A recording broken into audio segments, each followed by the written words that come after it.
इसी वजह से दिल्ली को हमेशा के लिए अलविदा कह दिया था। और आज जब वो 3 साल बाद एक बार फिर दिल्ली लौट कर आई तो अपना ही शहर उसे अनजान सा लग रहा था, मानो सालों हो गए हो उसे दिल्ली से दूर हुए। इन्हीं सब सवालों के साथ उसने अपने स्कार्फ को कस के टाइट करा और जेब से फोन निकालकर एक नंबर पर फोन लगाया।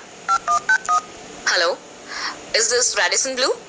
मैंने आरोही मित्तल के नाम से रूम नंबर 301 बुक किया था। मैं कुछ देर में होटल पहुंच रही हूँ। क्या आप चेक कर लेंगे कि रूम रेडी हुआ है या नहीं? उधर से होटल के स्टाफ ने जवाब दिया, यस मैम, आपके आने तक आपको रूम रेडी मिलेगा।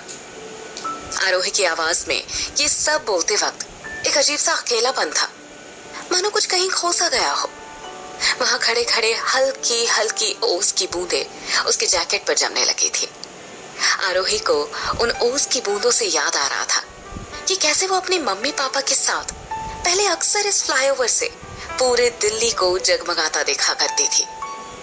आज वो फ्लाईओवर तो वहीं था, लेकिन वहां से दिखने वाली चीजें और उस शहर के लोग काफी बदल चुके थे।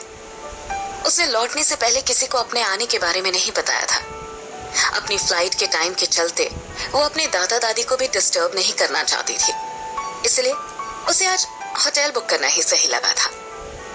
ये सब सोचते सोचते आरोही जैसे ही टैक्सी के लिए मुड़ी, उसने देखा कि सामने से एक लंबा सा लड़का black jacket, black long boots में उसकी ओर झूमता लड़खड़ाता हुआ चला आ रहा था। आरोही को लगा कि यह आदमी नशे में है। वो डरकर वहां पुतले जैसी खड़ी हो गई, लेकिन वो आदमी जिस तेजी से आरोही की तरफ आया, उसी तेजी से आरोही के बगल से आगे निकल गया, मानो जैसे वहां आरोही खड़ी ही ना हो।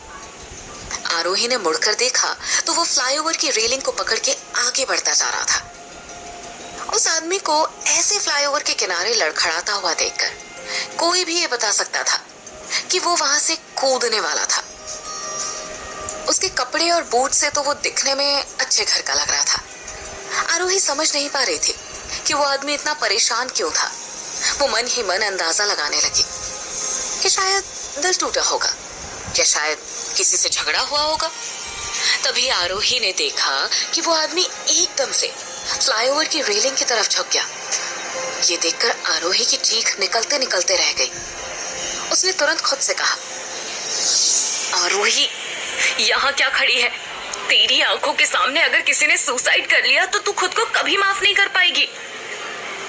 ये सोचकर वो तुरंत उस आदमी के पीछे दौड़ी। हेलो मिस्टर, ये क्या कर रहे हो? जिंदगी है यार, वक्त दो, आसान हो जाएगी। आरोही उस आदमी को समझा ही रही थी कि उसका ध्यान उस लड़के पर गया। तब उसे ये समझ में आया कि वो वहां से कूदने के लिए नहीं झुका था, बल्कि अपने बूट्स उतारने के लिए झुका था। जब आरोही को लगा कि वहां सब ठीक है, तो वो वापस जाने के लिए टैक्सी की ओर मुड़ी ही थी कि पीछे से किसी ने उसका हाथ पकड़कर उसे फ्लाईओवर की रेलिंग से जबरदस्ती टिका दिया। आरोही के कुछ भी बोलने या समझने से पहले ही वो पूरी तरह से उस आदमी की गिरफ्त में थी।